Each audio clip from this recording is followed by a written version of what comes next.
Alright, today I'm going to be talking about how I'm approaching... Is this mic on? Oh, it is on. Okay, sorry. I'm going to be talking about how I'm approaching love in 2025, and romantic relationships is the area of my life that I struggle the most with. I am so, I don't know, brain dead when it comes to relationships, and it's very difficult for me to maintain them, I guess, or just get into one. I don't know how to explain this. I'm essentially get no bitches. All right, that's a good way of putting it. But I want to talk about how I'm approaching love now.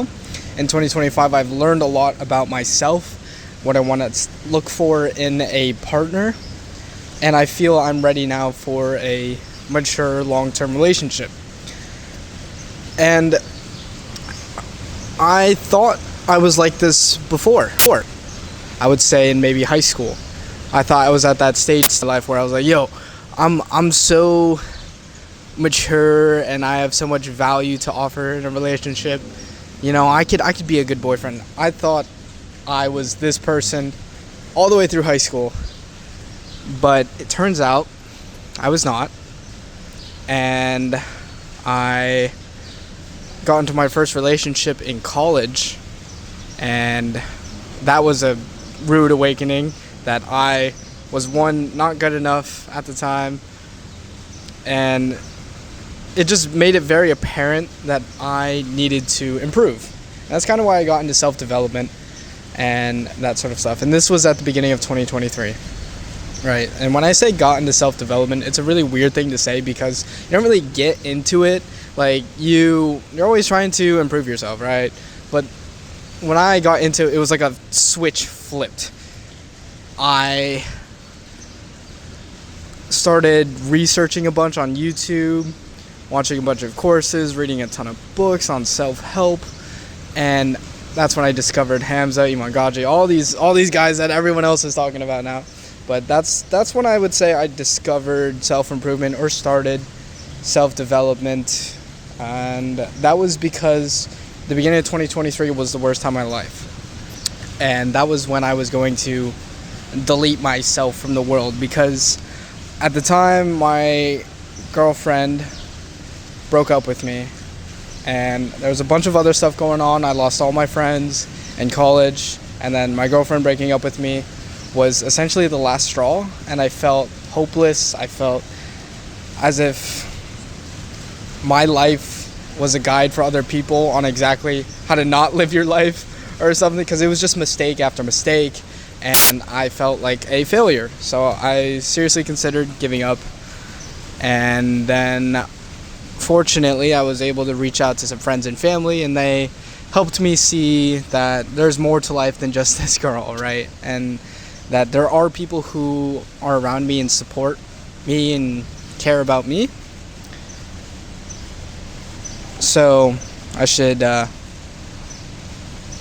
pick myself up and keep powering forward, because it does get better. I hated hearing that. It gets better, right? It gets better. And I absolutely hated hearing that, but they were right. It did get better. And now I am still alive today.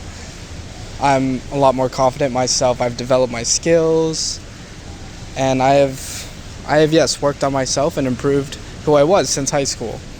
That's not to say that there's still improvement. That's not to say that I'm done improving myself. Of course not. I'm still a freaking bum, all right? Especially when it comes to relationships. So let me talk about this for a sec. For those who saw my other video, it did really well. I don't know why it did well, but it's called I Finally Asked Her Out. And there's this girl that I've been crushing over since last semester, and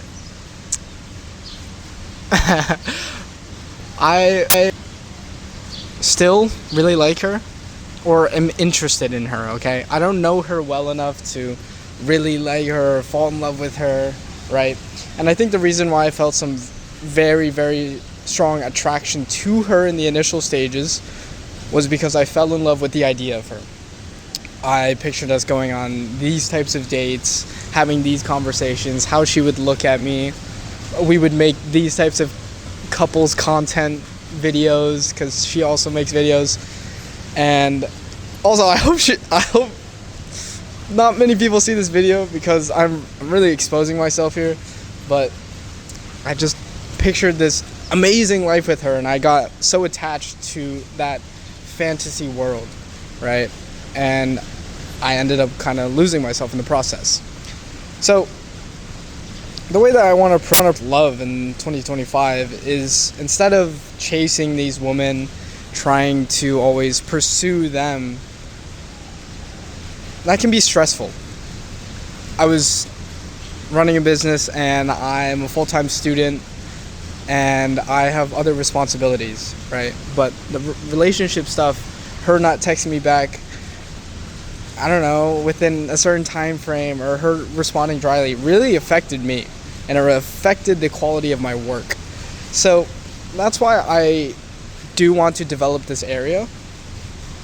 It's my least developed area, and I want to work on that in 2025. But the way that I'll do that is not how I initially planned. I initially thought, maybe if I just get a girlfriend, then that void inside me would be fulfilled and I would feel whole and I would be happy. But I've come to realize that you shouldn't externalize those feelings to anyone but yourself. You can't expect someone else to fulfill something that only you can fill, right? I used fill a lot there, but I was trying to make it not sound sussy by saying, fill these holes in me. See, alright, whatever. Get your head out of your ass. That's not what I'm talking about.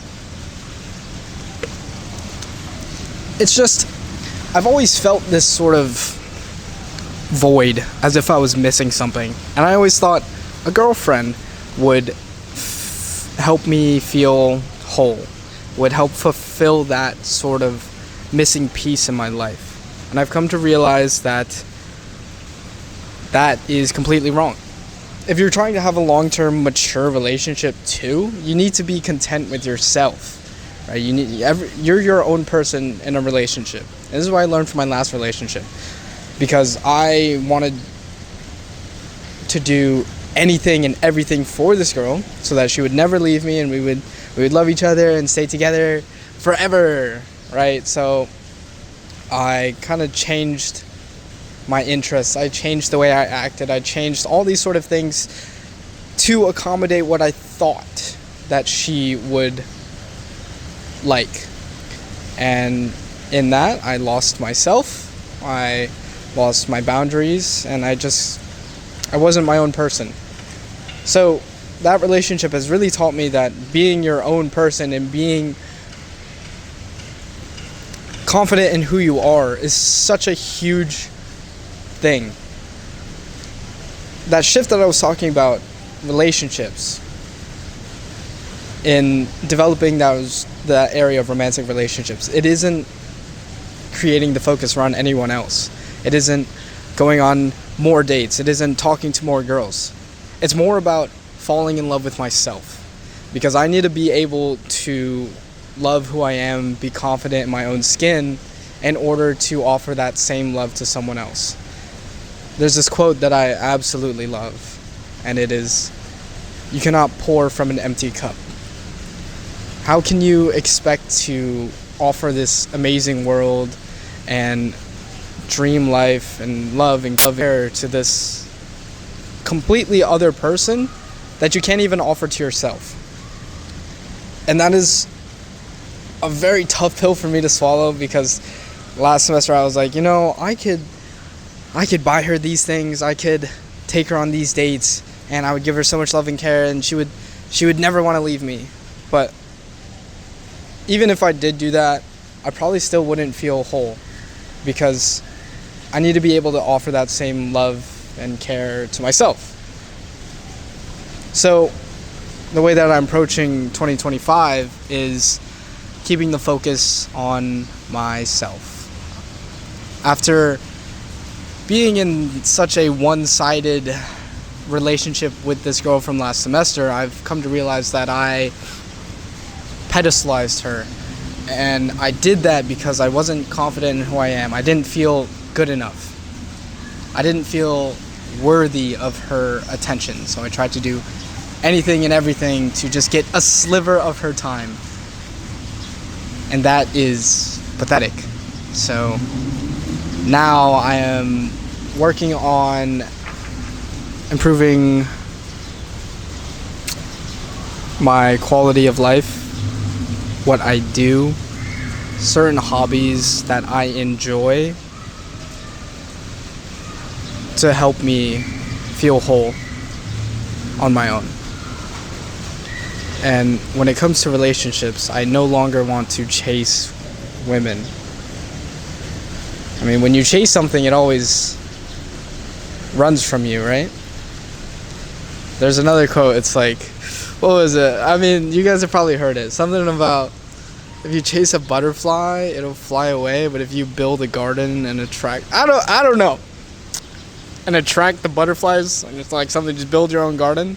But I understood this. However, the approach that I took was, I'm going to develop myself so that other girls will like me. But that's the wrong approach, because the deeper underlying motivation is you're still doing it for someone else, right?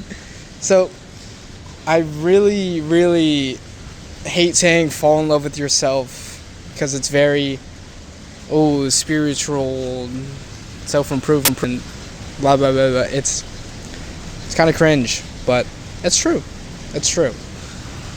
And the way that I've been doing this recently to work on it, because it is January 1st, 2025, Happy New Year's, everyone, is by just being more appreciative of what I have, gratitude journaling, and just being confident in who I am and what I can offer. And once I can be more appreciative of those little things, then I can start to develop the other areas that I would like to also have. So I'm building up my physique, my routines, my habits. And this is all so I can support my current family, myself, and my future family, my future wife and kids. And having that sort of end goal has helped me be more selective when it comes to relationships. I remember at first I was very woman crazy, because I developed a crush for any girl that I thought was remotely attractive, right? But after my first relationship, I keep saying that, I've come to realize, I gotta stop saying that. But I've noticed that after my first relationship, I need to be more selective with who I choose, because there's always two sides to a coin. When you fall in love, you'll always bear the risk of being hated as well. These are very strong feelings, and it could be love from you and hate from another person, or vice versa, but those are very powerful feelings, and you need to be careful with people's feelings. And not only that, but I want to be careful with myself. I'm low-key scared of getting hurt again, but I still want to put myself out there, right? Because, I'm just quoting people at this time, but one of my favorite movies, Transformers, the Witwicky saying, no sacrifice, no victory. So there's a little bit of sacrifice in me bearing the risk of being hurt in hopes of receiving love. And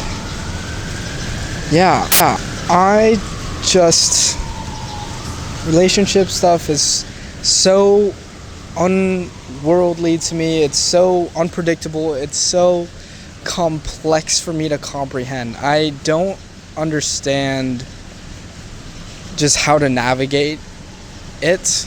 I don't know how to text girls and stuff. You know, people tell you to be yourself, and then I do, and then they're like, yeah, this dude's lame or something. I don't know. But another big problem I have with that is just whenever I talk to someone new, I always I always just become loyal to them. It's like, yo, we've been talking for 2 days. Sorry, any other girl who comes up to me, asks my Instagram or anything like that. Sorry, I've been talking to this girl. We've been talking for 2 days. It's pretty serious. So I just put all my importance on that one person, and it makes me get attached too, because I put all my eggs in one basket. Because I feel bad if I'm like talking to someone and then I talk to another girl, like similarly. It's kind of weird to me, but I don't know. Yeah, that's probably something else I need to work on. Yeah, there's some paper in there. The cap fell off. You can't see it because my camera's focused on my face, but my thing fell off. Anyway, that was just a rant. Thanks for listening. But if you guys have any advice on what I should do about this girl, let me know. Because, here's an update. I'll give you some update. Because in that last video I told you guys I asked her out, and I did. And she took her time to respond. I'll say that. But she said she probably won't have the energy when she gets back, and you know, that makes sense. That's fine, because she's on a trip, she's busy, right? And then I said, when do you get back? Well, I said a few other things, and then I said, when do you get back? And then she hasn't responded since. So I kind of want to cut out people who don't put in the same effort for me anymore, right? That's what I told myself. When it comes to friends and stuff, I can do this fairly easily. I can cut people out now. But when it comes to romantic relationships, ooh, it's a little bit different. When it shouldn't be different. I know it shouldn't be different. Because for this girl, I'm like... I'm going to be honest with myself. With this girl, I wrote in my journal. I said, you know, I'm not going to give her the same attention as I was before. I don't care if she responds. She doesn't deserve my time because she's not putting in similar effort, and she's not interested, right? Put that in my journal. But I know if she texts me, yeah, actually, let's go on a date or something, or sorry it took so long or whatever, I'll be like, oh no, it's okay. I'll instantly fold, right? So yeah, that's more of a personal problem. I just got to develop. At least I'm self-aware of it. Okay, I know I'll fold. It's like I'm everyone else, I'm shutting that door, barricading it. But for this girl, I'm, you know, slightly leaving it ajar, perhaps leaving the window open, just in case anything happens. I feel like I probably should not do that, and I should have my boundaries. But I do really like this girl. Yeah, so let me know what you guys think I should do, because she's left me on red for probably a week now. I think it's been a week. Woohoo! 1 week anniversary. Oh my god. I'm gonna turn the camera off before I just keep yapping and whatever. But thanks for watching, I guess.